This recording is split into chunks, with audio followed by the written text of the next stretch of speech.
Bonjour à toutes et à tous et bienvenue dans Dev Café. J'espère que vous êtes en forme parce que oui, c'est déjà le dernier numéro de la semaine. Et juste, si vous débarquez, l'idée c'est qu'en une dizaine de minutes, on va voir ensemble les principales infos dans le monde du développement. Et donc pour ça, on va d'abord faire un petit coup d'œil du côté du programme. Et l'autre jour, je vous avais rappelé qu'en Chine, il y avait des règles très strictes pour les mineurs avec les jeux. Là, des nouvelles pourraient être mises en place et clairement, ça ne plaît pas côté éditeur et développeur. On se parlera aussi de projets agiles, de GitHub, de VS Code ou même encore d'Adobe. Bref, a priori, vous êtes bien dans Dev Café et donc voici l'épisode 432.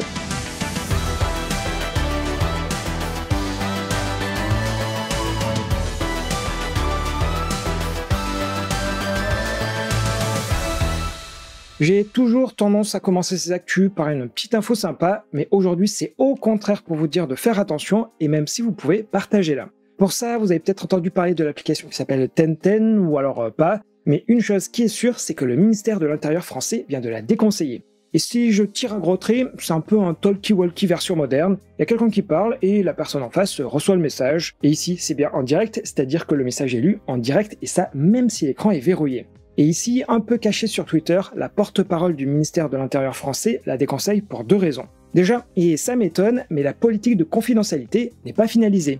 Or, elle a accès au contact, au numéro de téléphone ou encore à la localisation, ce qui éveille quand même pas mal les soupçons. Et deuxième chose, les ados ont tendance à partager leur pseudo. Et vu que le son est joué en arrière-plan et qu'on puisse pas l'arrêter, on peut imaginer par exemple du harcèlement.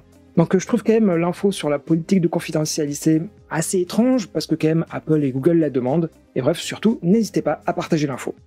Et tiens, à être sur cette thématique des ados, sur iOS il y a un mécanisme de contrôle parental, sauf qu'il y a une faille qu'un chercheur dénonce depuis plusieurs années. En gros, en 2020, il a découvert qu'en mettant une chaîne de caractères bien spécifique dans la barre d'adresse de Safari, on pouvait complètement contourner les filtres. C'est pour ça qu'il a posté plusieurs bugs, mais qui ont été soit refusés, soit même ignorés par Apple, et ça plusieurs fois. Et donc le chercheur voulait pas non plus publier son bug, de peur que les enfants l'utilisent. Et finalement, dénouement de la situation, c'est uniquement après l'intervention d'une journaliste qu'Apple a enfin dit « Ok, on va le corriger » et ça, c'est prévu dans la prochaine version d'iOS. Donc finalement, tant mieux, bon dénouement, mais ça montre qu'on a beau poster des bugs, finalement, que ce soit Apple ou même les autres, ils s'en tamponnent pas mal. Mais sinon, il y a l'exemple de la Chine et qui, pour le coup, s'assure que ce genre de bug n'existe pas. Et si vous avez regardé les Dev Café de cette semaine, je vous ai rappelé que les mineurs n'ont droit qu'à 3 heures de jeu en ligne par semaine et ça uniquement entre 20h et 21h les vendredis, samedis et dimanches. Et pour ça, je vous avais aussi expliqué que c'était aux éditeurs d'implémenter ce mécanisme et tout ça, c'est en vigueur depuis 2023.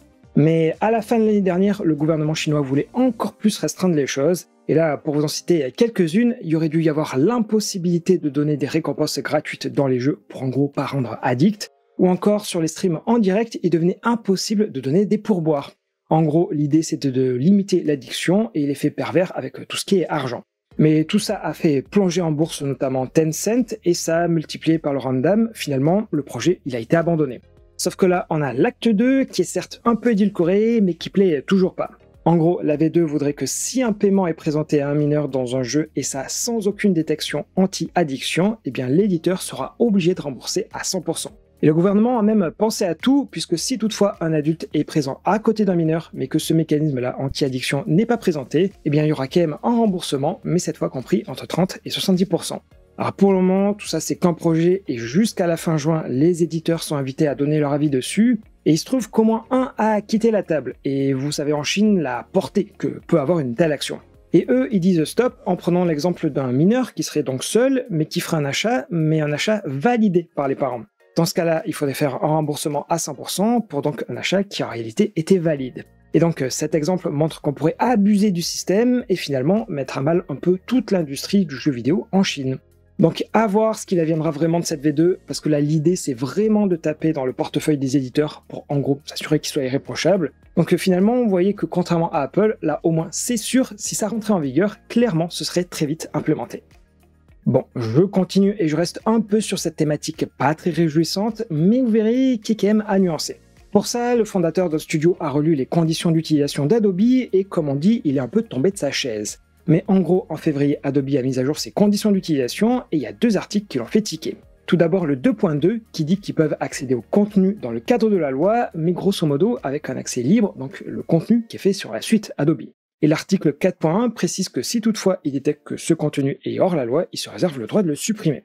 Et surtout, ce qui fait tiquer ici, c'est que potentiellement Adobe a accès à du contenu confidentiel dans les entreprises, voire même du contenu sous NDA, et ça sans autorisation. Alors forcément, la sauce a vite pris sur Twitter, et Adobe s'est expliqué en disant qu'en gros, la politique n'avait pas changé, et ça depuis des années. Et en réalité, la mise à jour de février, et là je les cite, n'apporterait que des exemples.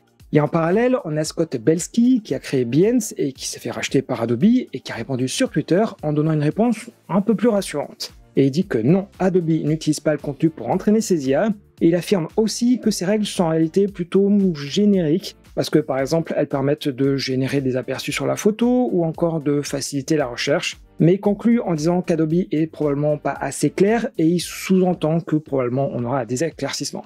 Donc à l'écouter, il n'y a rien de vraiment nouveau et pas trop besoin de s'inquiéter. Et bon, finalement, un petit conseil pour vous, là, ça concerne que les fichiers qui sont sur le cloud d'Adobe, donc je pense que vous voyez ce qu'il faut faire. Allez, je continue en mode attention, puisque c'est essentiellement un rappel pour vous dire d'avoir une authentification forte sur GitHub et aussi de ne pas partager les accès à vos projets à n'importe qui. En gros, la dernière attaque en date nous vient d'un utilisateur qui s'appelle GitLocker et qui vient publier un message sur votre repo en vous disant « On a tout supprimé, mais on a fait un backup avant ». Et donc si toutefois vous voulez récupérer ce backup, pas de problème, mais il faut aller sur Telegram en payant une rançon. Donc en soi, le problème est pas nouveau, parce qu'en ayant une authentification forte et aussi des accès restreints à vos projets, normalement c'est bon. Mais ici, c'est juste l'aspect contact et rançon par Telegram qui est donc une nouveauté. Bon, je continue et je vous préviens, je vous donne pas mon avis, mais par contre, je suis sûr que vous en aurez un, et en l'occurrence, il y a une étude qui vient de sortir sur la méthode agile. Alors vu que les chiffres arrivent vite, juste pour info, elle a été faite auprès d'ingénieurs anglais et américains. Et donc, il n'y a pas besoin que je scrolle beaucoup, mais l'étude affirme que les projets qui utilisent la méthode agile auraient 6 fois et demi plus de chances d'échouer que celle qui s'appelle l'Impact Engineering. Et justement, si je veux pas trop m'attarder dessus, c'est justement la même boîte qui a fait ce sondage, a aussi fait un livre qui prône l'Impact Engineering. Donc voilà, je voulais bien vous faire ce petit warning avant, et donc si cette étude vous intéresse, vous l'avez dans la description.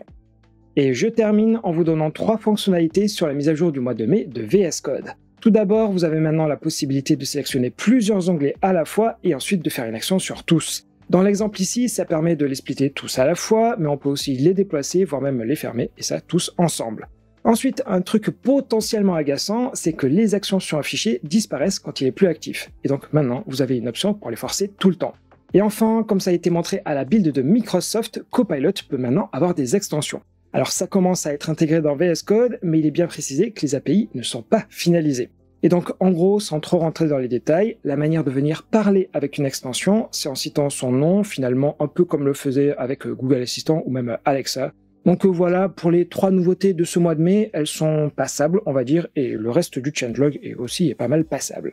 Allez, je m'arrête ici pour ce vendredi et j'espère que cet épisode vous a plu, et pour ça, n'hésitez pas à liker la vidéo, à vous abonner si ce n'est pas encore fait, et même pourquoi pas commenter. Et aussi, et pour une fois que j'y pense, un grand merci à toutes les personnes qui soutiennent ces vidéos, et donc si ça vous intéresse, vous pouvez le faire soit sur Patreon, soit sur YouTube, il y a le petit bouton qui s'appelle rejoindre. Allez, j'arrête ma petite promo pour aujourd'hui, et donc je vous souhaite un bon week-end.